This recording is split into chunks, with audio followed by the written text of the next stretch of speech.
Hey guys, Eric here on the big island of Hawaii, the Kauai side, at Waikola Beach resort area, staying at the King's Landing. We'll give you a quick look over here at how amazing this resort is. Going a little quick for you. See the lava, we got a golf course down there. And again, I don't send this video to impress you in any way, but we're better than paradise to talk about really going for your dream, living the life you want to live, and letting the fears go and really going for it. So today we're going to talk about questions. I'm going to give you two quick stories to describe what I'm talking about here. So the first thing is, a lot of times what holds us back is fear.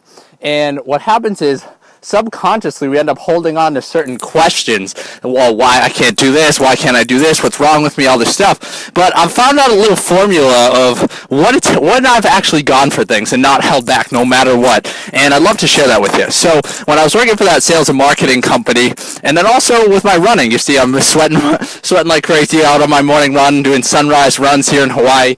So the formula has to do with making that commitment that no matter what it takes, I'm going to play it through to the end. Whatever my mission is, if it's a 2-week contest, if it's to train for the marathon. Because once you make that commitment that you're going to follow through no matter what and not worry about the results, but just your actions in that time, you ask different questions. Because if you have to do something, if you absolutely have the leverage that no matter what I'm going to do this, you're going to follow through. It's when we say, oh, that would be great to do, but if it takes too much effort, then I'll quit. Anytime you're not playing at 100%, if you're playing at 70%, 80%, 90%, you're not going to follow through. Anytime that I've committed 100% to these goals that I'm describing, I've always either hit them or at least gone to the point where, I've gotten close enough that I've actually got to do all the things I wrote down on my sheet that I would achieve by actually hitting the goal. And my two stories have to do with the Boston Marathon in 2011.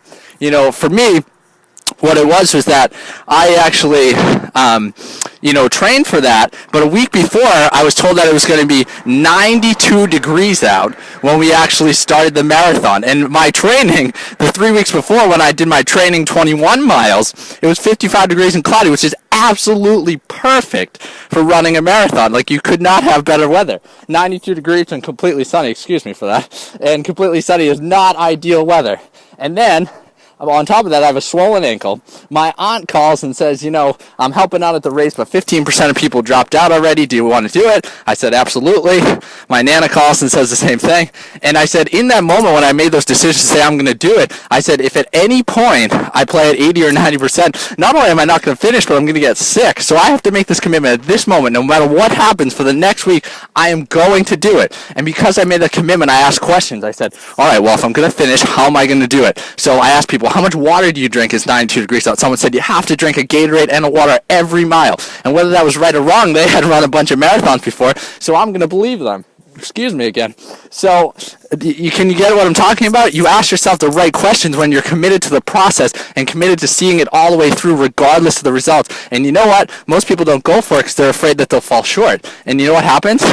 In a marathon, I was committed to finishing, whether I had to run or walk, and I did it. In a contest at my old sales and marketing job, I was committed to it, and sometimes I didn't hit my goal, but I got that feeling that I was after because I followed through and I went for it. And it's all a matter of leverage. It's all a matter of having something in your head to commit to the process, because if I told you your brother, sister, mother, somebody, you couldn't see them again until you hit this goal that you've wanted that was already important to you, but you hadn't got the leverage to follow through on it, would you follow through? Absolutely. So all those fears and all those things you worry about, people judging you, all that stuff, is just because you haven't found enough leverage to actually get you to follow through. Hey guys, a lot of people going across the road, so I just switched sort of places here to wrap up. So 3 quick action steps. The first thing is, what is something that you hold deep inside of you that you hold back inside of fear? What's a goal that you would have if no one would judge you, or if certain things wouldn't hold you back? If it was just clear, you had clarity, you knew what you were doing, you knew the action steps, you would actually follow through. And so that's the first thing.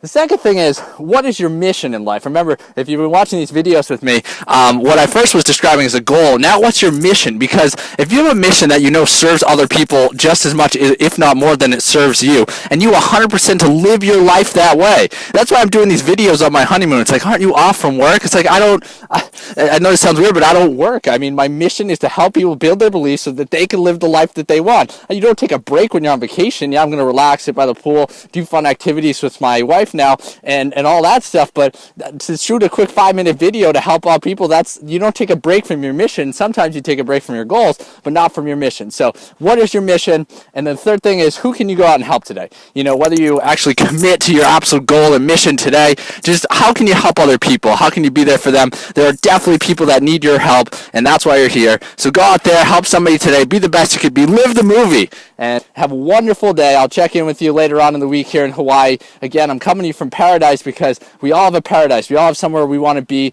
and we think it's a place, but it's a thing inside of us that we want to do, that we want to contribute. So we'll see you later on in the week, and we'll talk to you soon.